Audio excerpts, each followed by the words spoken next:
Meron daw po kasi doon yung dinadayo doon gabi. Maraming mga kiosk. So, tingnan natin. Ano yan, kuya? Coffee po. Coffee. O, tingnan mo.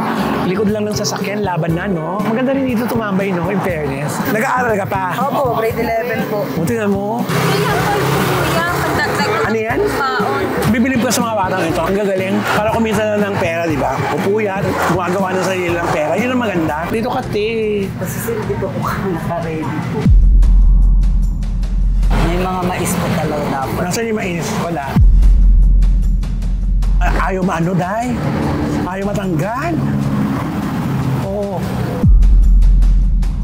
Gusto ko kausapin yung may-ari. Doon naman ako kanina na parang na-off porket may vlogger paghahandaan mo.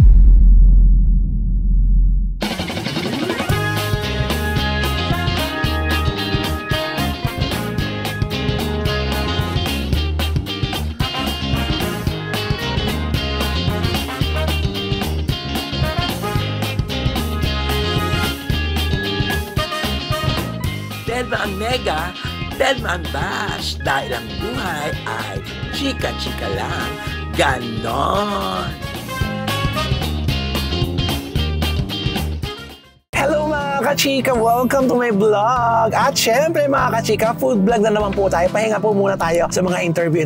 Pampakalma lang po muna tayo. At syempre pampabusog na rin. Dadayuin po natin sa Dasmariñas, Cavite ang sumisikat at pinag-uusapan na pares. Tingnan natin kung anong pagkain ang meron sila. Kaya samahan niyo po kami, tumutok po kayo at titikman po natin ang mga pagkain inihanda nila para sa ating mga kababayan dito sa South. Kaya naman, tara na! Ganon!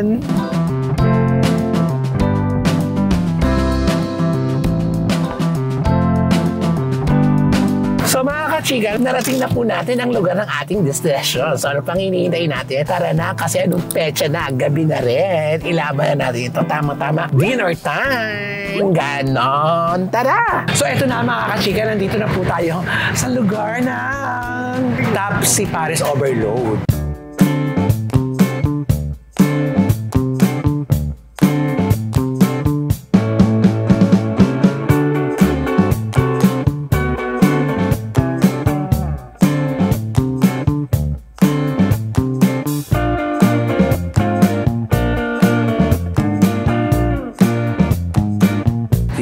So, eto na nga. Hello, ate.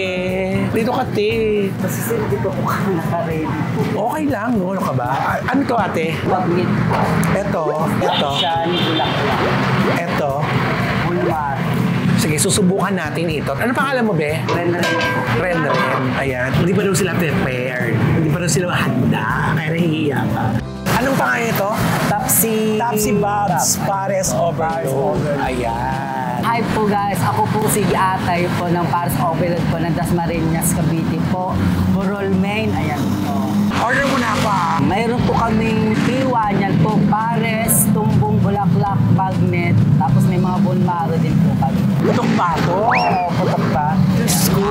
Mayroon po kami Tapsi Overload po, P1 po, tatlong ano po siya. Ah, sige, yun na lang pala, para kumpleto. Tapsi Pares Overload na 185 at saka yung Tapsi Pares Overload 220. Yan ang order namin. Mamaya po tayo makipagkwentuhan kay Atay. Pakita natin ang ambience ng kanilang parisan. Pero in fairness, ang parisan nila, kalasyala ang peg, ha?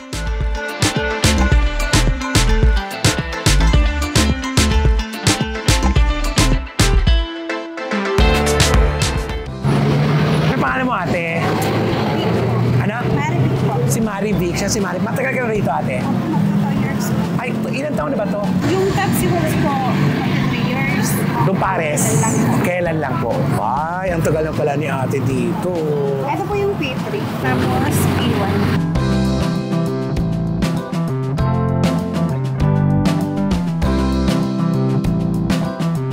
Titikman ko muna ito para alamin natin kung ano ang laman ng ating mga pagkain.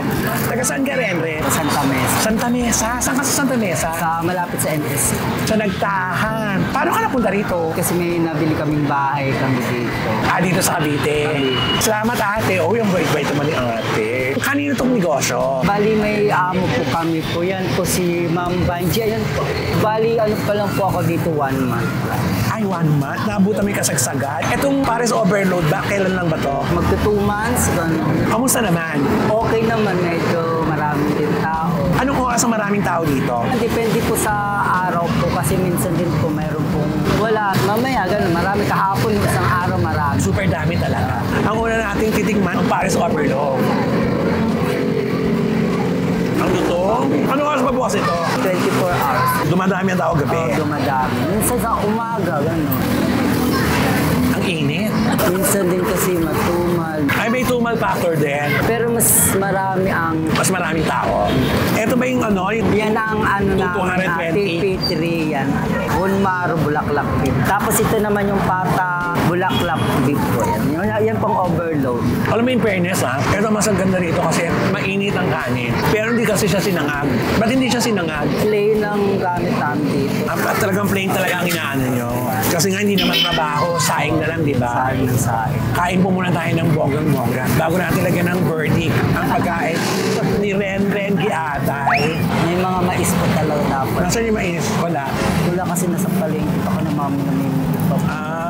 So kulang pa pala itong mga recados ngayon. Basta mamaya ako sasabihin sa inyo kung anong hatol. Para naman meron kayong idea pag sinadya nyo ang lugar na ito. Ganon.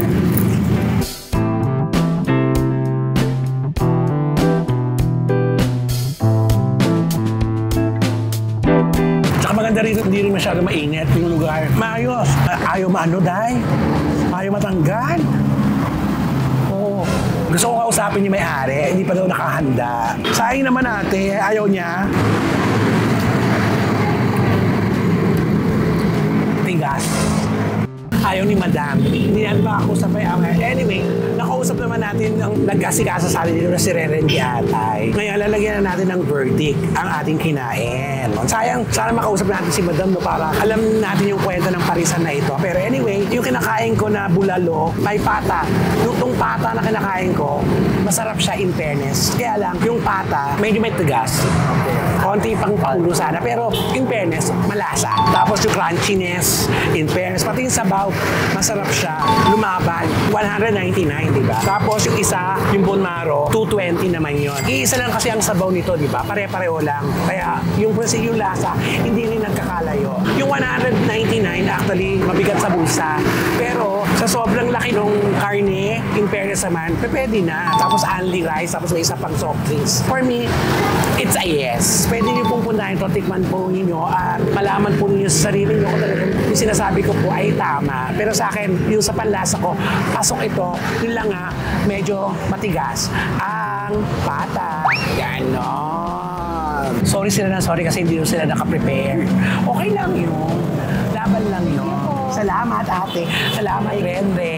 Ayan. So, eto na nga, di ba? Katulad ng sinabi ko, yung pagiging sorry kanina pa si Ren Giatay na hindi daw sila nakahanda. Sabi ko, hindi, okay lang yan. Kung ano yung dinatan namin, dapat ganun yun kahit anong oras na may pumasok, di ba? Hindi mo kailangang paghandaan porket may vlogger, paghahandaan mo, di ba? Ayoko naman ng ganun, di ba? Kasi doon sila nagsosorry sa akin kanina. Doon naman ako kanina na parang na-off. Kasi po, hindi po kami nakahanda, pasensya na po. Kaya lagi ko sinasabi kanina, okay lang yun kasi ganun naman yun, di ba? Pag pupunta ka sa mga kainan, hindi ka naman kilala. Mas maganda yung kung ano yung nadatnan namin doon, ganun ang serbisyo. Katulad sinabi ko, masarap ang pagkain, medyo may matigas lang nga, pero okay, masarap pa rin. Tapos, yung ambience, yung lugar, maganda, may parking, yun lang nga. Parang kami ang lumalabas na hindi kami coordinated sa kanila. Ganon. Parang hindi kami nakipag-coordinate kaya hindi masyado maganda ang nadatnan namin. Pero sa akin, tama lang yun. Pero siguro, merong gagawin pa sila sanang pasabog, na kung inabisuhan ko silang magbablog ako, siguro may balon pa, ganon, charot. Pero ganon lang. Yun lang naman ang sa akin. Gusto ko lang naman sa totoo lang, di ba? Kung ano yun na yun, ha? Hindi na nyo ba yun na yun? Ganon. Okay. Halika na. Punta pa tayo sa iba nating pupuntahan for today's video para hindi po sayang ang oras nating ito. Galing po tayo dito sa Dasma. Babalik ulit tayo ng Imos. Meron daw po kasi doon yung dinadayo doon gabi. Maraming mga kiosk. So, tingnan natin. Tara! Nasa Imus na po tayo. Ito po yung Tokwahan na tinatawag dito sa Imus. Ayan, ang laking kalye, di ba? Meron po dito pupuntahan natin yung mga kainan. Tambayan, ng mga taga-Imus, kain-kain, ng mga barkadahan, paggabi na. Kaya kailangan na doon tayo, no? Malay mo, makilala natin si Mr. Right. Ha? Pero ang ganda rito, sa Tokwahan na to, ha? Hiwa-hiwalay. Ilaban natin kung anong meron dito.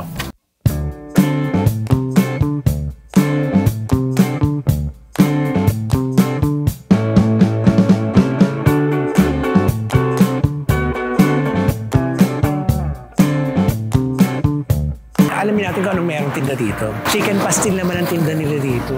50 pesos lang. Biruin mo. Tingnan mo, ganito lang ang setup po.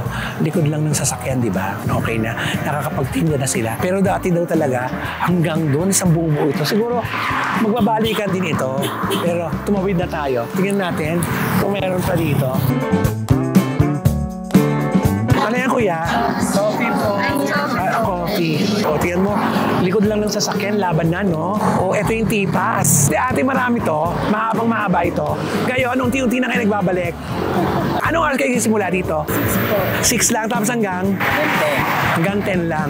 Kasi madilim na dito, hindi? Hindi naman, kasi yung bata na hindi talaga pamundaling. Ay, totoo. So, libangan nyo lang talaga dito. Tambay na lang talaga, no? Diba? Umabot tayo sa dulo. Tingnan natin kung anong meron pa dito. Salamat, ate.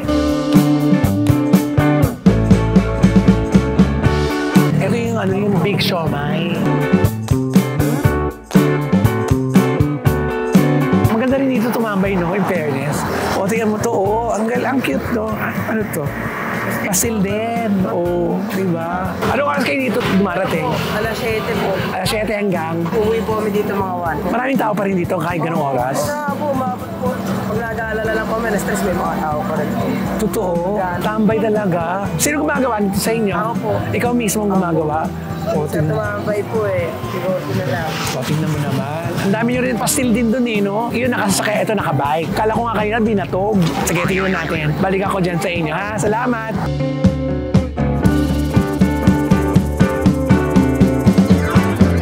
Ito, coffee drinks menu. O, di ba? Ang cute. So, mamaya bibili na tayo ng pagkain. Naman to. Ay, may bagong dating. O, dim sum din. Ito yung big siomai. O, Paris din. Nanggaling na tayo sa Paris. Dumadami talaga dito. Oo, lalo na pag biyernes Sabado dito. Ang init pala nito. Gaano kahaba ito, kuya? Pinagin dito lang. Nagbabayad kayo sa pesto nito? Wala namang huli. Sa umaga na kahapon, pero pagdating Paggabi? Ay, okay. Pagda 8 pataas. Kasi taga-Imus to. Pagdating ng panang, baka mamaya may mga nilarito eh. Ang galing nga eh. Alam mo, maganda itong naisip na ito. Talagang sana i-develop pa nila, no? Para mas masaya. Yun lang talagang talo nila pag ulan. Oo. Pero pag wala na... Gusto mag-stay, wala na. Yes. Pero marami rin pong taong kumakain dito. Marami naman. Nakakailan buwan na po kayo ganito dito? Wala pa isang buwan eh. Wala pang isang buwan. Eh, kamusta naman po? Okay naman po. Ayos naman. Oo, diba? Hindi naman kasi pare-pares naman ng araw na Oo, laban lang talaga. ano yan, tiyaga ang araw. Salamat, kuya. Yan yung pinakamatrabaho sa lahat, to. May buwan na mano ka na ba? Oo, meron ako. Ay, meron na. Sige, pabili nga. Solo po ba yung take? Para may benta ka. Ito naman solo. Okay po. Tama ba? 100 lang? Opo, 100 lang. Nag-aaral ka pa? Opo, grade 11 po. Buti na mo, ang sipag. May pasok pa bukas, di ba? Opo. Sino nagturong gumawa sa'yo ng pastel? Lola ko lang po. Po, yan po sa daddy ko naman po. Ate mo? Daddy ko po. Dati niya. Tignan mo, magkaiba pa kayo ng paninda. Kasalahi po talaga ang pagninegosyo ko eh. Oo, dapat masipag ka talaga. Eto, sa'yo na to talaga. Opo. Yung kita niyan, sa'yo na lang. Opo. Tapos daddy mo, kalaban mo dito. Ano tinda ng daddy mo? Burger naman po yung kanya. Oo, tingnan mo.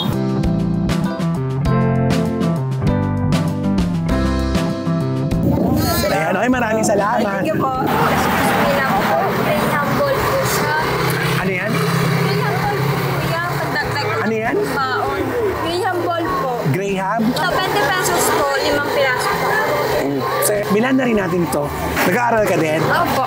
Saan ka nag-aaral? Sa Torona po kuya. Saan? Torona po. Ay, Rona. Sige. Anong grade mo na? Grade 10 na po. Grade 10. Opo. Tingnan natin yung Graham ball. Tapos ang Graham, gano'n. Libilib ka sa mga batang ito. Ang gagaling. Para kumita ng pera, di ba? Pupuyat, gumagawa ng sarili lang pera. Yun ang maganda. Habang paggabi ng paggabi, parami ng parami to. Magkano yan? 8 pieces po 90, 10 pieces 100. Sino gumagawa nitong siomay? Yung boss.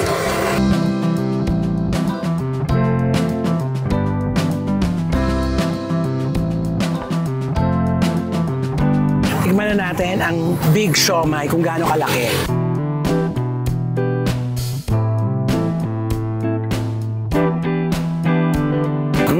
Lasang siomay. Sa may katabi ko, bukid, di ba? Ang barkadahan kasi ito, kaya lalaki.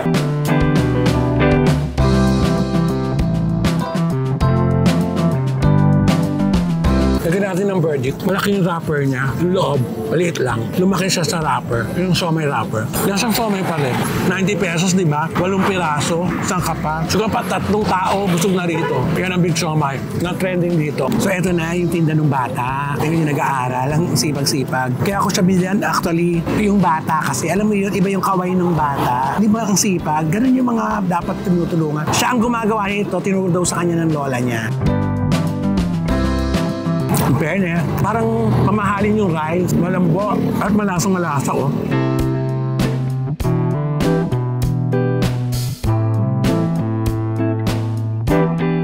₱50, di ba? Yung binayaran mo ₱50, lampas pa sa sarap ng tinangkakain mo, bubusog ka na. In fairness, it's a yes. Itong chicken pastel ng bagets, masarap.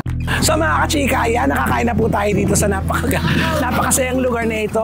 The more na gumagabi, the more doon dumadami daw pong nagtitinda rito at nagpupunta. Kaya at least experience na po natin ang lugar na ito. Kaya kayo, sa mga taga-South dyan, baka gusto nyo ma-experience pong lugar na ito. Naku, that time siguro pumunta kayo dito, mas marami na ang nagtitinda. Kaya for me, magandang pasyalan na ito, why not? Sa mga tao nagpupuyat at tumatambay, go na kayo dito sa Tokwahan, Imus, Cavite. Ganon. So with that mga kachika, busog na po tayo. Please like, share, and subscribe para po dumami tayong dumami at bonggang-bongga. At break time lang po natin ito. Magbabalik ko rin po ang mga ini-interview natin sa mga susunod po mga vlogs natin. For the meantime, eto po muna, mag-enjoy po muna kayo at sana nabusog po kayo sa ating pasyalan, kainan dito sa aking vlog, Deadbang Nega, Deadbang Bash. Dahil ang buhay ay chika-chika lang. Ganon.